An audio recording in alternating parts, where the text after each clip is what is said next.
Oh, got it. Okay, Tia, next. First off, a happy 117th birthday to Rotary. It was yesterday. If you didn't get the email, I'm sure you all did.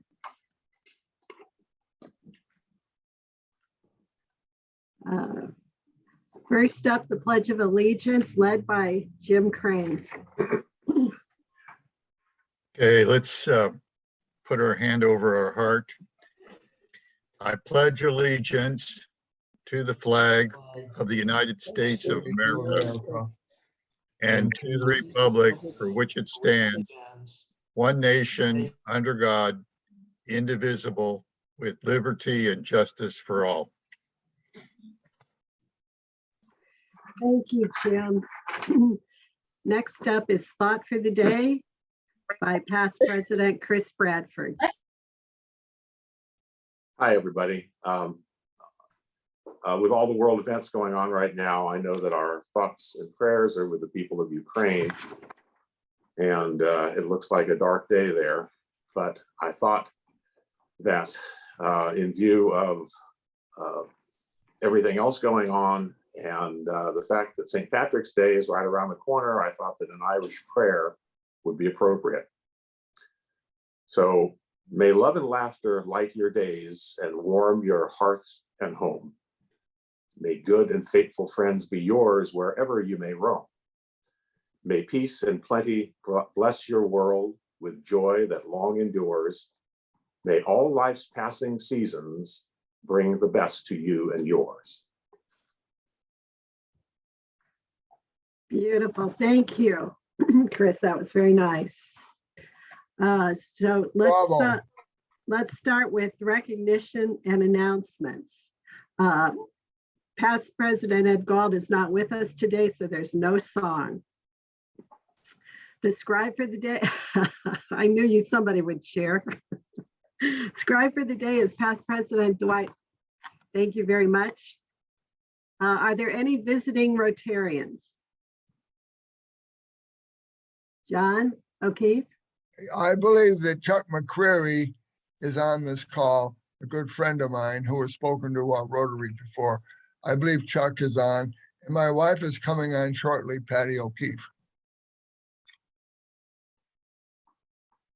Okay, thank you. How about Lou Seppi, John? Well, I was just going to ask about guests for Rotarians. Are there any guests? So on. Thank you. Thank you, Tom. And I think if I saw Sarah, our Rotaract is on, correct? I have to announce you. We have to announce you. Oh, you do? I have. Hi, Sarah. And Mark Rogo, go ahead. I've got for our fourth visit, special guest Nancy Cohn, who's a good friend and old family friend, and also homeowner here at the Blair House, joining us today. Beautiful. We welcome all of you. Thank you for attending. So next week, March 3rd, Luskin Center. One of the items that has kind of not been really expressed is that if you're bringing a guest next week, they must be RSVP'd by end of the day Monday. So don't forget, you cannot show up with a guest unless they've RSVP'd. RILA is coming up. It is for teens, high school age. We need 2 more children, or 2 more young people, I should say, for attendance. We've paid for 3 slots. We already have 1 person. So if you know of anyone, please ask them to call me, and I'll talk to them a little bit about it. It's going to be in the San Bernardino Mountains, April 29th to May 1st. The humanitarian trip to Puerto Rico is still on from April 18th to the 24th. And yes, excuse me, yes, they still have openings if you're interested in going to Puerto Rico. The district conference, you can now register for it. It's in Lake Arrowhead from May 12th to 15th. And the Rotary International Conference is in Houston from June 4th to June 8th. Any questions? Okay. February celebrations. We have yet to celebrate that. Okay. Diane, I have, can we talk about Pageant of the Arts for a minute? Sure. Did I skip that? I'm sorry. I forgot. You're right. Pageant of the Arts. Do you still need judges? Yeah, we're gonna need, if you can email me or Diane, if you're interested in being a judge. I think we're gonna be doing this on a Thursday, but it's gonna be done virtually. And I don't know, last year Ron helped set everything up in terms of getting links out. I'm still not sure if we're gonna do it live on Zoom, or if they're gonna tape their stuff and then we can view it. So there's still a few things I need to work out, but I do need judges for Thursday. Probably after our meeting sometime around 3 or 4 o'clock on that Thursday. If we do it live on Zoom,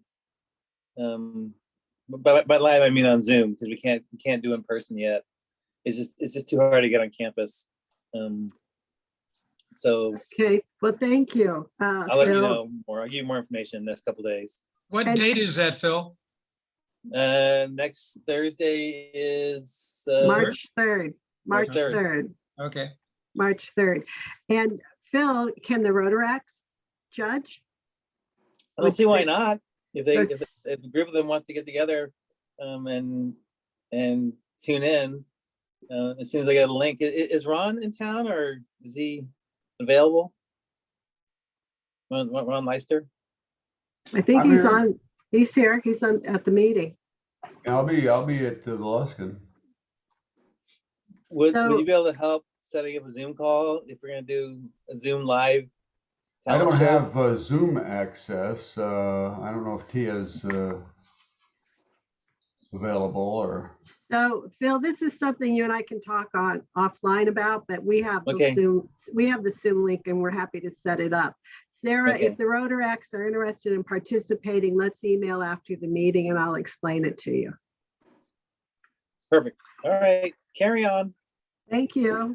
All right, February celebrations. As you all know by now, past President Ron Leister won the Super Bowl pool. I don't know how much it was for, Tom Barron. Can you tell us? Okay, maybe not. I've got it here somewhere. I can't think. I have the sheet. I was looking at it this morning, but I'll get back to you. All right. Birthdays this month: Joanne Thompson, Susan Taylor Fisher, Terry Technasian, and if anybody's still in contact, Bill Goodwin. Rotary anniversaries. We have no wedding anniversaries, although this is the month that would have been Don and Roz Nelson's had Don been with us. Rotary anniversaries: Chris Gaynor, 38 years. Marcia Hunt, 13. Sally Brandt, 27. Jim Collins, 69 years. And Pat Anderson, 8. Our February Rotarian of the Month is Jim Crane, who we thank for now in his second year of getting us people to pledge the allegiance and to give the thought for the day. Thank you, Jim Crane. Diane, I have the results here, if you wish. Go for it. The total pot was $160, of which first place goes to Ron Leister, $112, and second place to Peter Moore for $48. Congratulations to both. Ron, I don't understand how you picked the LA Rams, but you did. I think you might have picked it for him, Tom, but that's just my thought. That's All right, correct. I wanted to take a few minutes today to show all of you some of the work your board and members have done in the first 6 months of the year. Tia, next slide, please. So we have, of course, accomplished the Westwood Transitional Village Shopping Spree that we do every December, and which is our main project, our premier project, I should say. You have also helped me to fund summer camp for the children here at Westwood, which will take place in June. We have made tremendous donations to Camp Pendleton. We have assisted Aaron at the Colin Katz YMCA for his Parkinson Plus program and for his educational athletic program at Norris Dairy School. We support Music Men's Minds. We provided dinners over the holiday for the West LA Police Department and Fire Department through Ruse Bay's restaurant. We donated about 4 boxes of shoes for the homeless. We are working now with the West LA VA to help them build a gymnasium for the veterans. And we pretty much achieved our strategic plan. Tia, next.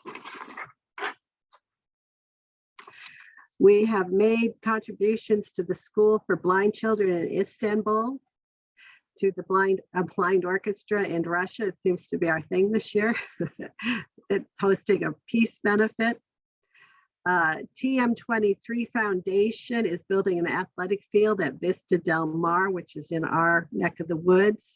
And we provided a community grant of about $2,500 to them towards the building of the athletic field. We have donated to the Westside Food Bank. We had 3 baskets and 2 tables for the District Foundation dinner. Plus we had, I don't know, several books of tickets that everyone was able to sell. We contributed to the humanitarian trip. And when the district governor visited, we gave her a donation in honor of her late daughter. We have provided funds to the Israel Haifa International School. I don't know if I'm saying that correctly. And we hired Tia McCochran to get us set up on Zoom and constant contact with the Weekly Windmill.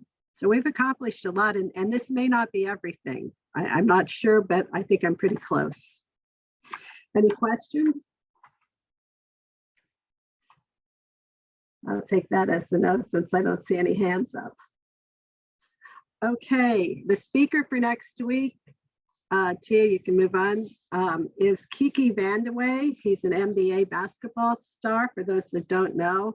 And I understand he's also a Mark Rogo groupie. Today we have Dr. Paul O'Reilly, who will be introduced in just a few minutes, who we welcome. And that's all I have, unless anyone has any questions. Thank you for being here today. John O'Keefe, I'm going to turn it over to you.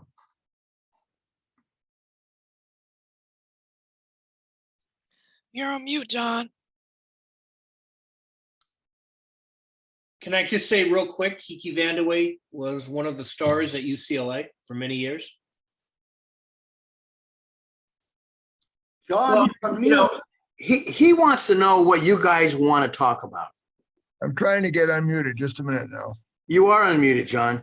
Yeah, I would love to hear him, now I what lost he my has to say picture. about Mick Cronin and UCLA's chances to continue far into the tournament. Okay, all right. I'll put that down as one topic. Anybody else got anything that you want Kiki to talk about? Yeah, I'd like to ask him, I would like him to address how players are controlling the NBA. What's his feelings? Okay. his relationship with John Wooden. Okay. Okay. I thought you could ask me, Tom, where he gets his haircuts. Okay, are you ready, guys? Can you hear me? Go, John. Okay, I'm delighted to be introducing Dr. Paula O'Reilly, who's the Vice President for Development and incoming President of Thomas Aquinas College, which is in Santa Paula, California. This is a great books school, and Paul will tell us more about his school and the Great Books program there. My wife Patty and I discovered the school about 20 years ago, and we have supported it and have been so impressed with the course of study, the study of the classics, a true liberal education. Paul O'Reilly has a bio which could easily have been a chapter in Leon Uris' great novel Trinity, or as a part of the new highly regarded movie Belfast. Paul, one of 8 children, was born and raised in Belfast, Northern Ireland. Their mother brought the family to Canada to avoid the dangers there for Catholics. Paul studied at Thomas Aquinas College, where he discovered his love for philosophy. He has been teaching there for over 20 years and will become the president of the college in May of this year, May of 22. So we'd love and are delighted to be hearing from Dr. Paula Riley today. Thank you, Paul. Thank you, John, and thank you and Patty for your support. Can you hear me all? Yes, I can. Okay. I must say, I listened into the first part of your meeting and I'm really impressed with the accomplishments of your Rotary Club, particularly impressed with your support of our fire department and police departments. I think that was wonderful to provide dinners for them. And it was also wonderful to hear about the building of the gym for the vets. So I'm really humbled that you should ask me to speak to you. And fortunately, I'm not going to be speaking about basketball because this would only be a 2-minute talk if I was. Rather, I'm going to talk about liberal education and Thomas Aquinas College. But part of my background is as John was saying, it's a little interesting. When I grew up in Belfast, there was 8 of us kids and we were pretty poor. We were very poor. And as Catholics in a particular neighborhood, we suffered some unfortunate things, including my 2 uncles who were successful entrepreneurs. They were murdered and the restaurant that they owned was blown up.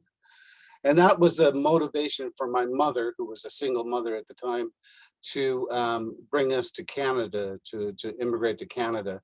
And I have to tell you, I wasn't really interested in doing that. I had no idea what it would be like to live in Canada. But I was 16 and had to do what my mom said. So we traveled to Canada and 6 months after, my mother was killed in a car accident, hit by a drunk driver.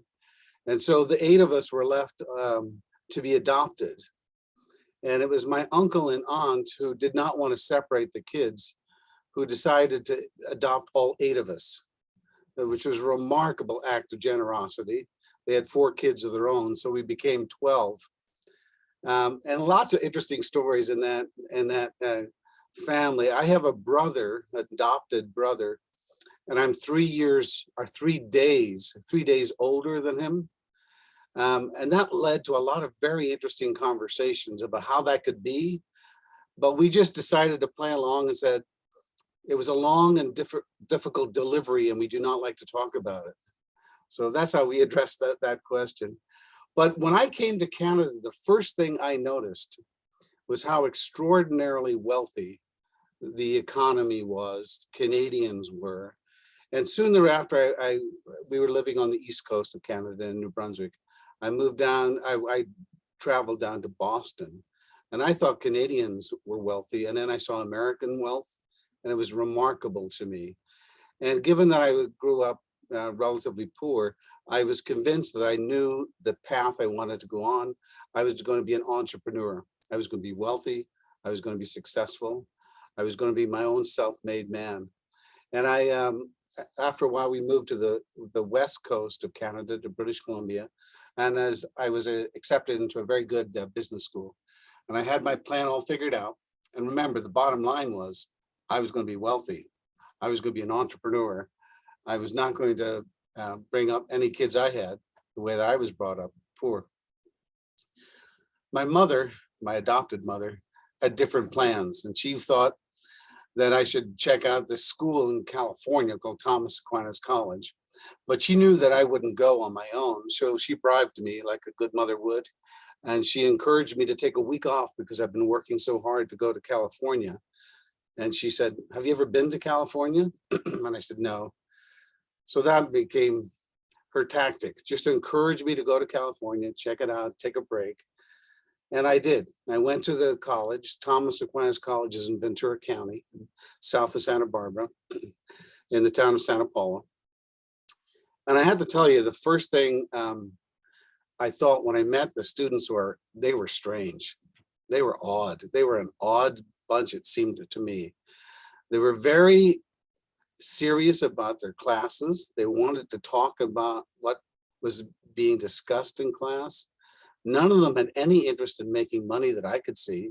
And I wasn't sure that they were going to make much of themselves once they graduate. But I was there for a week. And over that week, I discovered something that I want to address. And that is the power of liberal education. I think this is the case I think we find ourselves in now, that liberal education is in decline. I think it's in decline because the public is unconvinced that it is worth the cost or the effort or the time.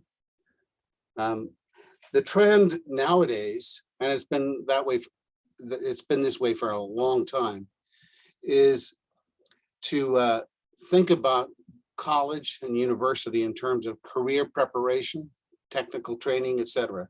The 6 majors that are the top majors nowadays are 1, business, 2, health professionals, especially nursing, 3, engineering, 4, psychology, 5, computer and IT disciplines, and 6, journalism. All of those with a very practical bent. And I think, again, my experience has been that it's more often than not parents who are pushing their kids to think about going to school, going to college and universities in order to get a job. Think about that as the goal of education. And as a result, I think that's somewhat unfortunate. To the extent that we consider, and I'll get into this in more detail, more traditional disciplines associated with liberal education, the humanities, English, philosophy, and social sciences, they're not popular, or if they are, it's only because they've become politicized and radical. There obviously has been a lot of discussions nowadays about critical race theory, feminism, and any approach to learning that divides us rather than brings us together. So even those more traditional classes, English, etc., the humanities in general, have become, I think, more politicized than they used to. But generally, people avoid liberal education anyway. And it's my view that that's often because of the pressure they get from home, especially their parents. My experience with young people, on the other hand, is that they're eager to think about the big questions. They're eager to talk with one another. They're hungry for answers to the questions that linger in them. For example, what, if anything, will make me happy? That's what's on our kids' minds. Not getting a job, but what's going to make me happy? What is the best form of government? It's a very popular question with our young people nowadays, given the turmoil in our country and others. What is the best form of government? How to live in that form of government? How do I find good friends? What is friendship? Is there an objective moral order?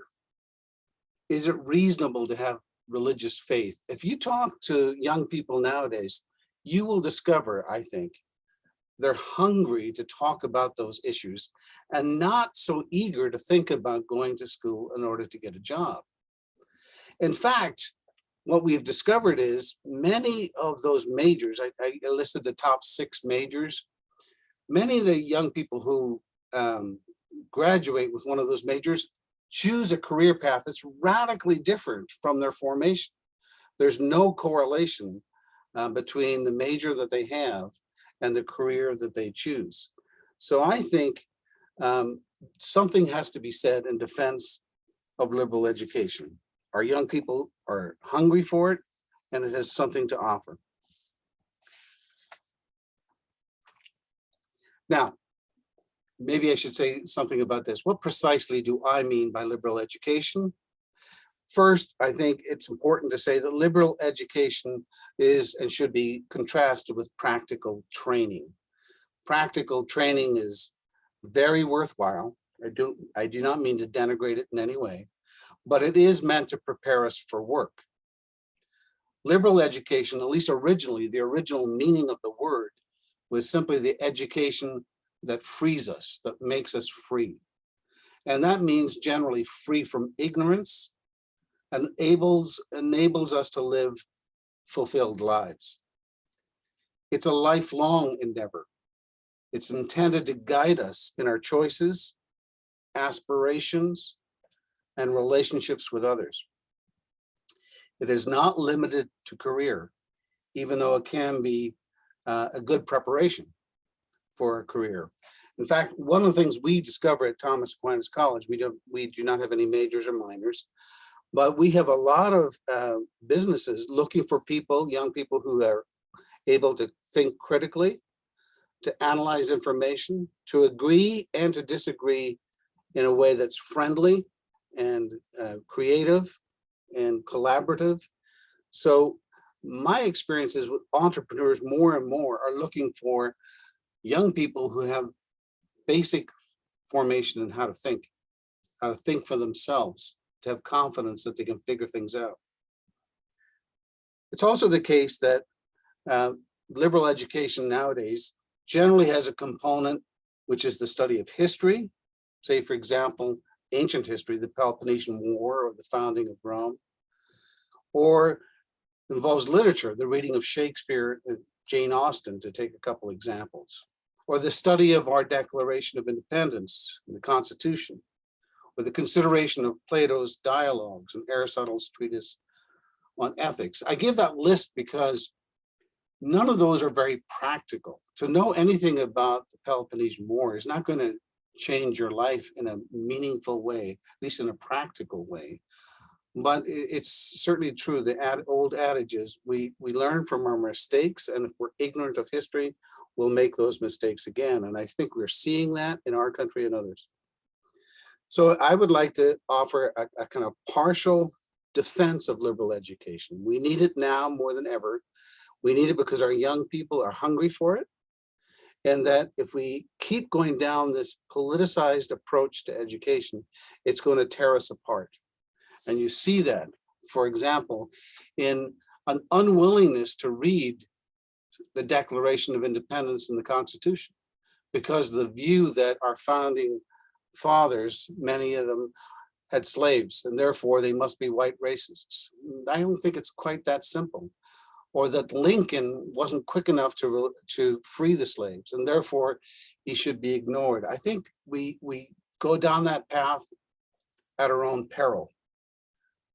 To be ignorant of our founding and the goodness in our founding, especially in the Declaration of Independence, which was reasonably and articulately put this way: all men are created equal, endowed by their creator with inalienable rights, among which are life, liberty, and the pursuit of happiness. That language is not happenstance. That language is carefully considered. And if you read Lincoln's interpretation of the Declaration and the Constitution, I think you get a much more sympathetic view of the heroism and the goodness of the American founding.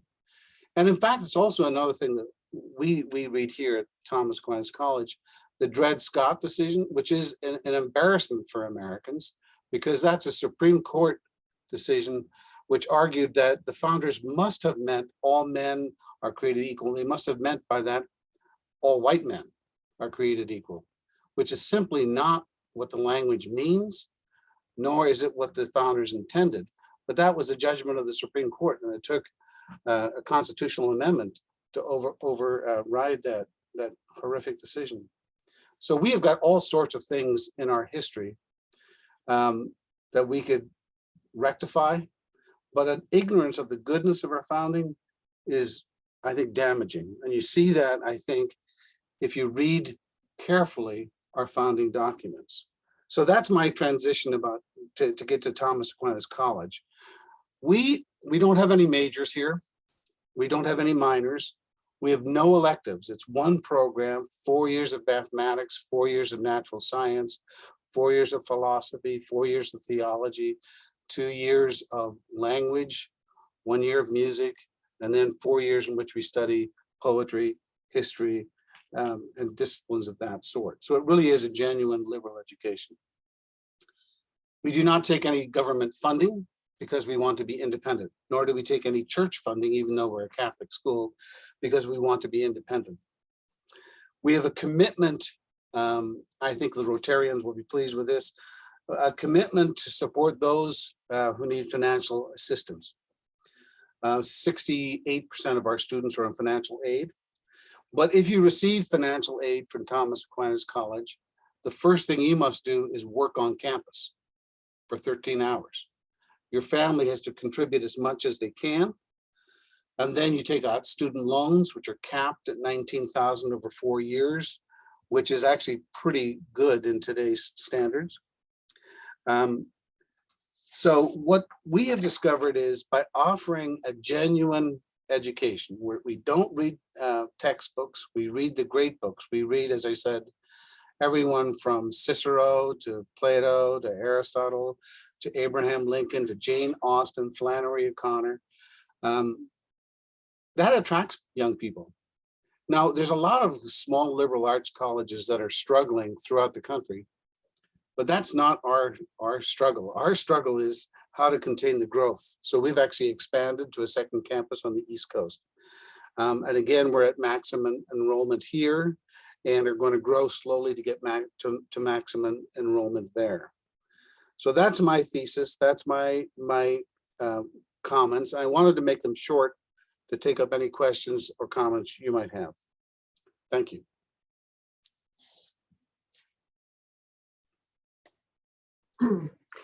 Mark, Rogo?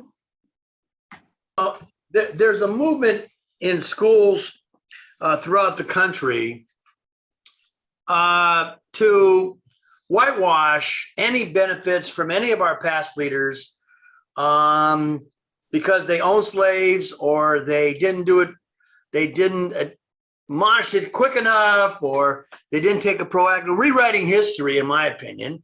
I understand the position of Black Lives Matter, but you have to understand that, as you said, not all things are that simplistic, but they're getting into some dangerous areas. There's been reports of German authors, because they lived under the Nazi regime and didn't go underground, having their books burned back in the East Coast and so forth. I'm curious what your thoughts are on this. Well, I don't know about the particular, but the German authors, but I do know if you read Huckleberry Finn nowadays, you're in the minority. Huckleberry Finn, the novel, Mark Twain's novel, uses the N-word a few times.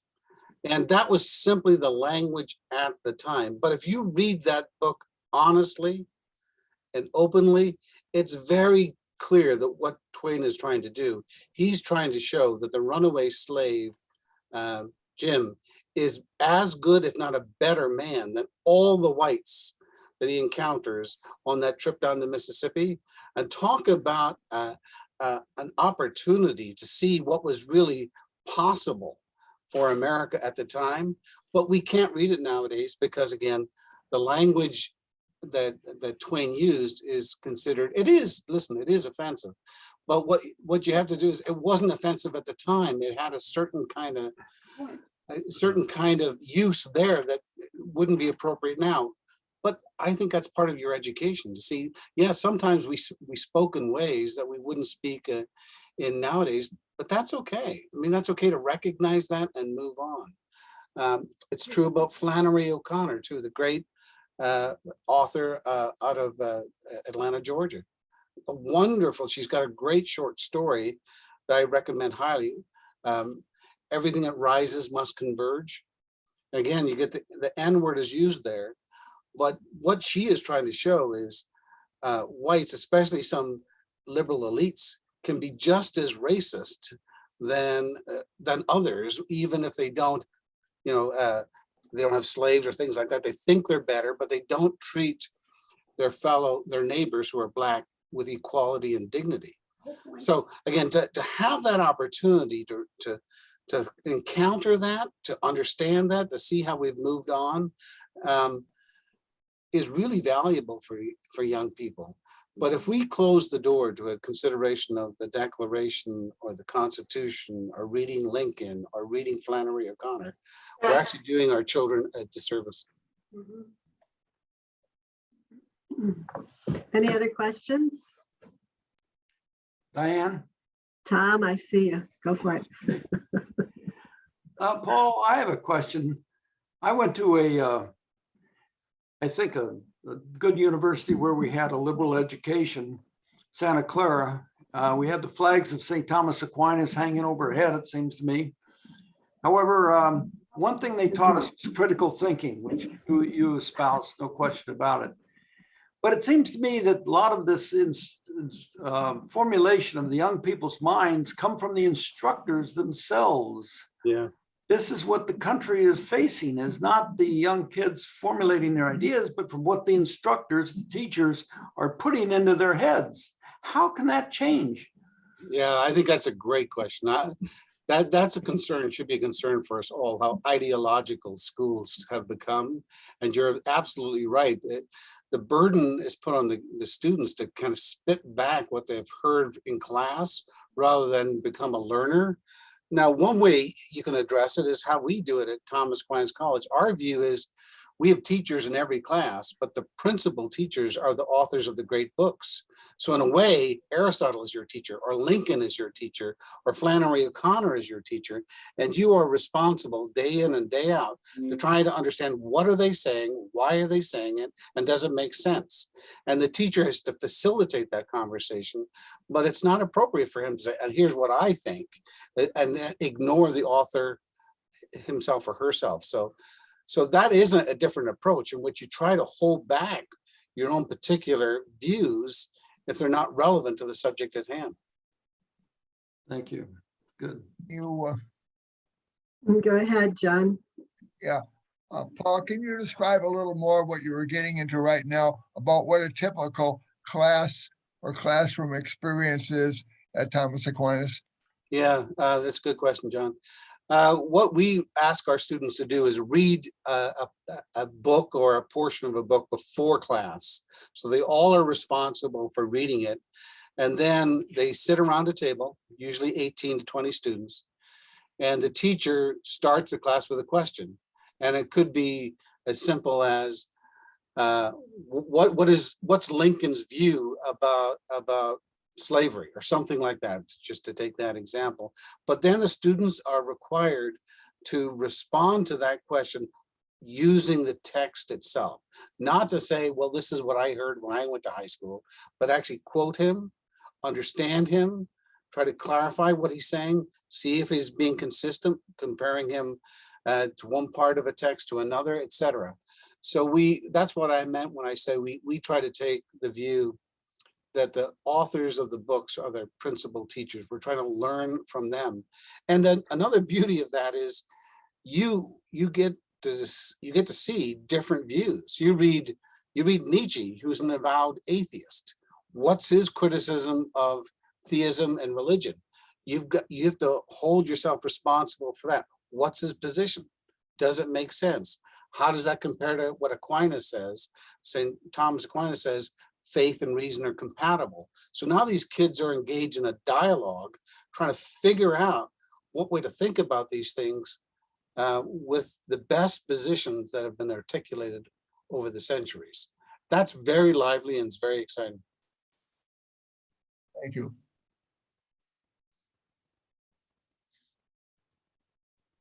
Any other questions? Any other thoughts? Mark? What do you do with your students to encourage them to have debates among themselves or to explore among themselves or to tell the teachers to shove it and that they have their own thoughts and ideas? Pardon my French. Well, when I'm teaching it, they're not told to tell me to shove it. I can tell you that much.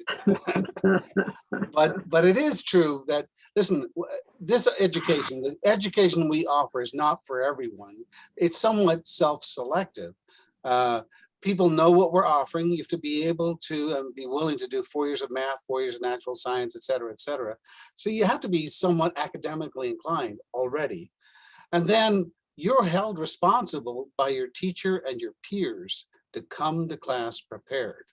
Not to necessarily agree with anyone, but come prepared. You can't just simply say, well, that doesn't make sense. You have to explain why you think it doesn't make sense. And more importantly, what is it that you read either today or some other class that indicates why you don't think it makes sense? We hold each other responsible, but we also do it with charity. No one, every position can be articulated as long as it's done fairly. So pluralism reigns the day. Well, up to a point. I mean, we do think that you can understand the truth, but so it's not any position is as good as another. Some positions are better than others. I think that's true. I think Lincoln's a hero. So if my students left the Lincoln Douglas debates and thought, well, Lincoln's got it all wrong, I would be disappointed. But they can still leave the class thinking that, but generally that's not a defensible position. Chris Gaynor. Chris? Yeah, I've got a question. What do you do to prepare students for the real world? Yeah, that's a good question. We encourage them very much to take advantage of their summers with internships. We've got good relationships. Our board is very active. And so that's one thing that we do. A number of our now we're 50 years old now. So we have an alumni base. The alums have gone out into every field imaginable, law, medicine, you name it, they're there, IT. And so we encourage them to hire our students for internships over the summer so they can test out a career path to see if it's a good fit for them. And quite frankly, listen, you're welcome to visit our college anytime. These students are impressive, and employers are looking for people like this. So it's actually not a hard sell. As long as we get the right fit for the right position, it usually works out well. What I've noticed throughout the years is that most of the universities don't really teach basic business skills. Right. Just something, how to balance a checkbook, or how to not to run up debt, not to satisfy what you need to buy today. And they don't really have that type of insight. Is that something that is discussed at your school? Well, up to a point. I don't want to oversell that point. I think probably our students are not as adept in that respect. But listen, those things can be learned. If you can govern your passions and understand that you have to defer some things until you can afford them. One thing you learn at our school is you got to the college, but if you're in financial aid, you have to work to earn it. It's not just given to you. We have no merit scholarships. They're all need-based. And that creates a certain kind of individual who understands there's no such thing as a free ticket. Thank you. Dwight? Yeah, I went to school in the late 60s and to college, and the events of the times seemed to draw our attention, and some people became activists in their freshman year. Some of them took shotguns to the student union, whatever their choices happened to be. But now we're back in very fraught times again, very fraught times, not just dealing with Putin, but dealing with Trump and all the things that have happened. How are you students reacting to that?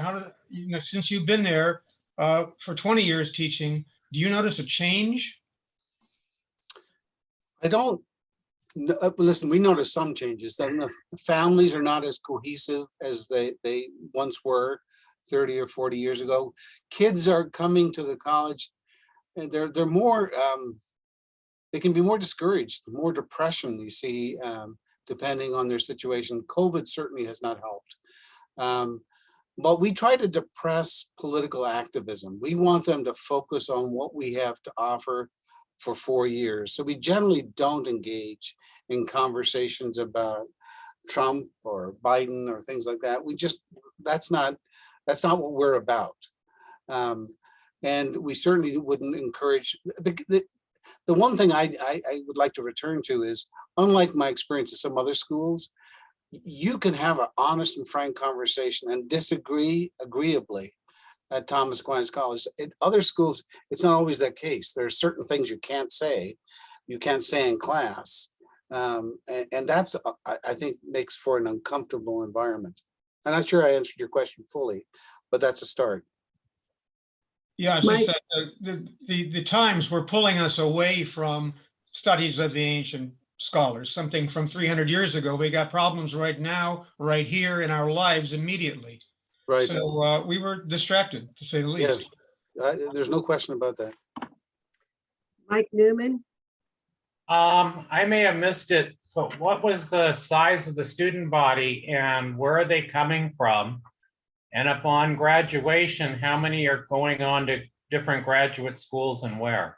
Yeah, they go to a lot of graduate schools. We pull throughout the country. Now, since we've expanded to the East Coast, there's a slight more concentration on the West Coast and California campus and more on the Northeast and the Massachusetts campus. We are deliberately small. We accept 102 freshmen. We have waiting lists every year. With a little attrition, we have about 375 to 385 students on this campus. We'll grow to the same size in Massachusetts. We draw from every state in the union, a number of Canadians. We even can educate the Irish every now and again. So yeah, I thought you'd like that, John. Yeah, thank you. Yeah. But we draw, you know, with those small numbers, we draw throughout the country. We have a pretty nice acreage here. We just expanded to about 850 acres, so we could grow much bigger. But we like the idea of forming a community in which we know each other, and we can kind of keep our eyes on each other, not as busybodies, but make sure everyone's living in the community in a way that's helpful and healthy. And then what they do, it surprises me what they do after graduation. I think that probably the top career choice might be law, but there's a lot of educators, a lot of doctors. We're a Catholic school, so a number go into the religious life. And again, educators, there's a good number of educators, and a lot in the IT industry, which surprises me because we're actually not pretty sophisticated that way. Thank you. Don O'Keefe? Is economics one of the courses you teach at the school, Paul? Yeah, well, we read economic texts. It's not a class so much, but we do read Adams, The Wealth of Nations. We read Malthus, we read Marx and Engels. So we do read some of the classic economic works in a class, what we call seminar. Thank you. Tom Barron? Paul, this is off the base here a little bit, but you mentioned you were born or grew up in Belfast. That's right. And moved to Canada eventually, but you study history, etc., I'm sure. I've always been concerned or confused about most conflicts in the world are between a race or a political or other, but two things between the North and the South of Ireland. The conflict, years ago, seemed very ferocious, etc., like that. But you have a basic thing. You're both Christian parts, the North and the South. You're both Caucasians, etc. Why was there such a diverse, problem with armed conflict between the North and the South of Ireland? Yeah, I think that's a really good question. And you could even push it a little bit more. In some way, both Christian in the same stripe too. There wasn't much dividing the Catholics and Protestants in Ireland. But when I grew up, to be Catholic was to be Irish was to be Catholic. And the Protestants, to be Protestant was to be British. and to be British was to be Protestant. And so the political and the religious were very closely connected. Catholics lived in Catholic neighborhoods. Protestants lived in Protestant neighborhoods. They went to Protestant schools, and they were the wealthy class, and they hired from their own. So just a little tidbit, you mentioned the movie Belfast. You may know that the Titanic was built in Belfast, in Harland and Wolff shipyard. Well, they had a policy not to hire Catholics. So we always used to say when I was growing up, had there been at least a couple of Catholics that would not have hit the iceberg. We just were convinced that was the problem. Any more questions? John O'Keefe. You're muted, John. You're on mute, John. Okay, this is more of an anecdote than a question, but I was a bond salesman for my career for over 40 years, and I worked for Smith Barney for a good part of my time. And in those days, Smith Barney was referred to as kind of a white shoe firm. They hired kids from Yale and Princeton in particular. It's surprising I got to get a job there from Loyola University of Chicago. But anyway, the trading desk when I was there, the bond trading desk were from Princeton, almost all of them that year, and most of them had played football at Princeton. And many of them, maybe at least half of them, had majored in philosophy at Princeton. That's interesting. That is interesting. And that's amazing.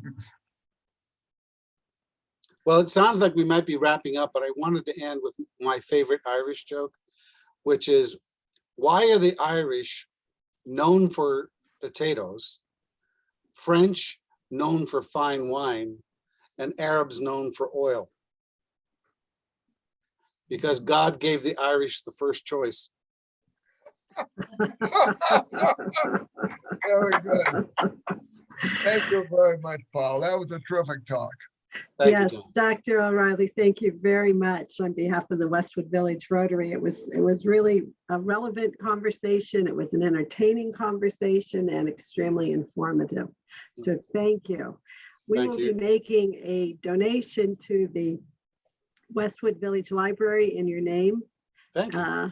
And again, we thank you for being here today. Thank you very much. Thank you. Thank you. Everybody else? We'll see you hopefully next week in person at Luskin Center. Don't forget your RSVP. And we are done. Thank you very much. Very good.